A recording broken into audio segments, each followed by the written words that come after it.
Selesai itu semua hadis Nabi SAW menjelaskan setelah sholat, Rasulullah SAW langsung berdiri.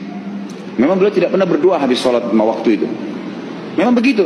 Bukan doanya yang jadi masalah, bukan. Karena Rasulullah tidak kerjakan, jadi kita tidak kerjakan. Saya tekankan dalam pengajian saya, kalau anda punya hajat berdoa, berdoalah setelah sholat ba'diyah. Insya Allah aman.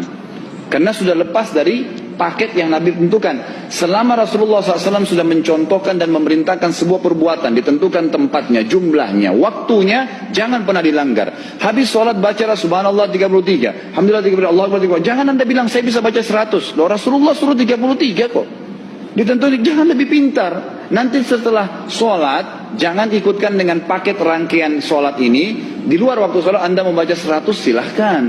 Karena nggak ada penekanan di situ. Kalau ada penekanan waktu, tempat, dan jumlah, jangan dibantah. Anda pengikut Rasulullah atau bukan, gitu kan? Harus jadi jelas. Yang membuat umat ini di Indonesia juga jadi masalah sekarang, karena mau buat sendiri. Semaunya sendiri. Kenapa akhi, kenapa Pak Kiai, kenapa Habib, kenapa Ustadz, kenapa buat ini? Bukankah Rasulullah tidak mencontohkan? Oh nggak apa-apa, ini kan baik. Loh, kalau semua orang berkata seperti anda, apa yang tertinggal dari agama kita? Kira-kira apa lagi yang tertinggal? Nggak ada kemurnian agama, karena semua orang mau buat semaunya. Gitu kan? Semaunya sendiri. Pindah rumah, baca berzanji. Apa itu berarti sejarah Nabi? Kenapa baca berzanji, saudaraku?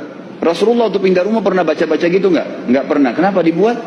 Anda Muslim bukan? Muslim. Ya saya harus ikuti. Kalau tidak akan terus ini mengakar nih. Anda buat satu bid'ah sekarang. Bid'ah itu lawannya sunnah. Anak anda akan buat 10 bid'ah. Cucunya akan buat 100 bid'ah. Akan banyak bid'ah merakar di masyarakat. Dan agama akan ditinggalkan. Kemurnian sunnah akan hilang. Gitu kan? Ini bahaya. Ingat, Nabi SAW mengatakan kepada kita dengan hadis yang sangat jelas. Hadis sahih riwayat Imam Ahmad bunyinya begini. Semoga Allah merahmati umatku yang menukil dariku seperti apa yang aku ajarkan atau sebutkan. Sampai ulama hadis mengatakan Nabi ucapin habis sholat astagfirullah, maka sahabat tidak ada berani yang menambah azim. Nggak ada sahabat yang bilang astagfirullah azim habis sholat, nggak ada. Astagfirullah saja karena Nabi ucapin itu. Mereka mengakui tidak lebih pintar daripada Nabi SAW. Kenapa kita harus tambah astagfirullah azim wali walidayya wali muslimin, panjang? Dari mana ini semua? Ditambah-tambah, diembel-embelin, kenapa?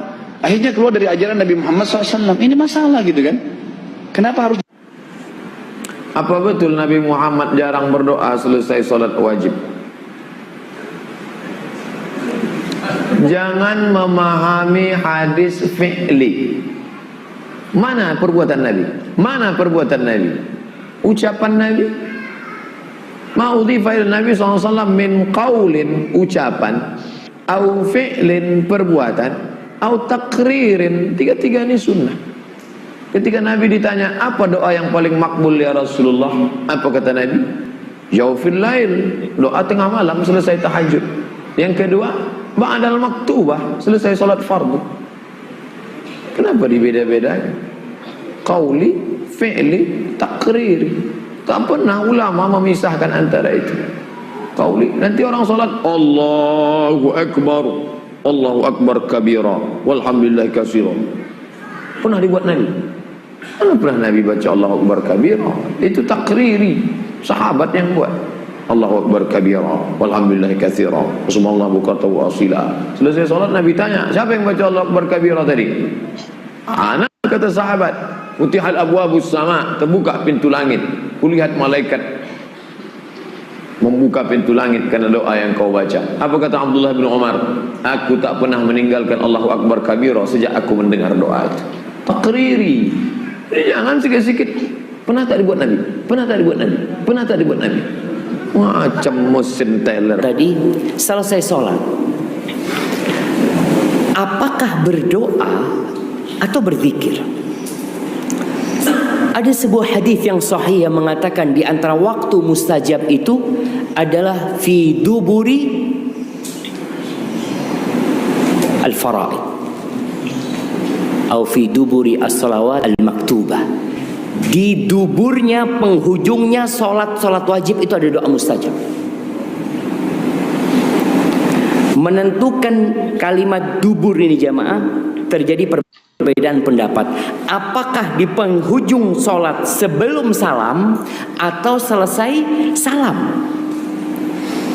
yang berpendapat bahwasanya itu sebelum salam.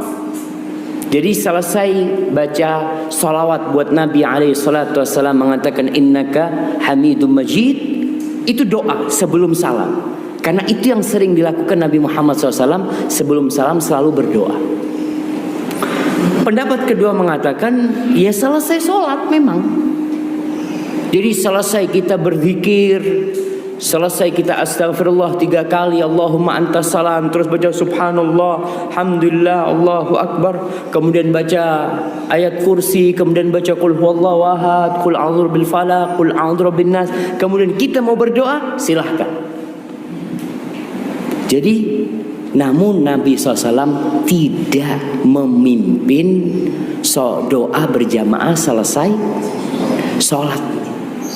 Artinya Rasul SAW di Masjid Nabawi yang bertahun-tahun beliau sholat di sana tidak disebutkan dalam hadis sahih pun yang menyebutkan Nabi SAW memimpin mereka doa pada waktu itu. Tapi kalau doa, fadhol. Kalau memang ada permohonan ketika itu silahkan. Tapi yang lebih utama sebelum salam.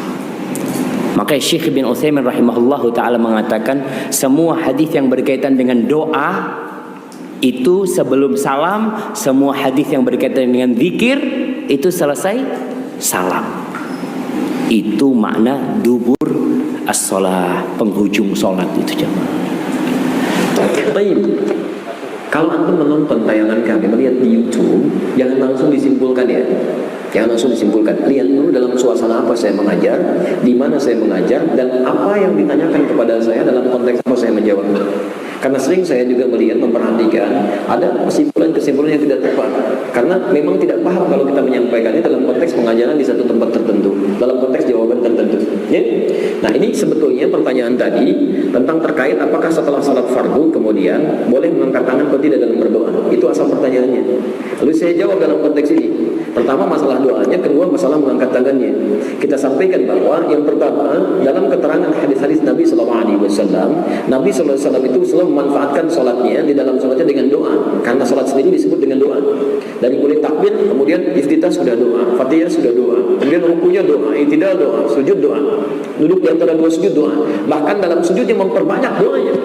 Sehingga karena semakin banyak doa sudah dilakukan dalam sholatnya, setelah sholat itu beliau memperbanyak zikir-zikirnya yang tadi saya sampaikan.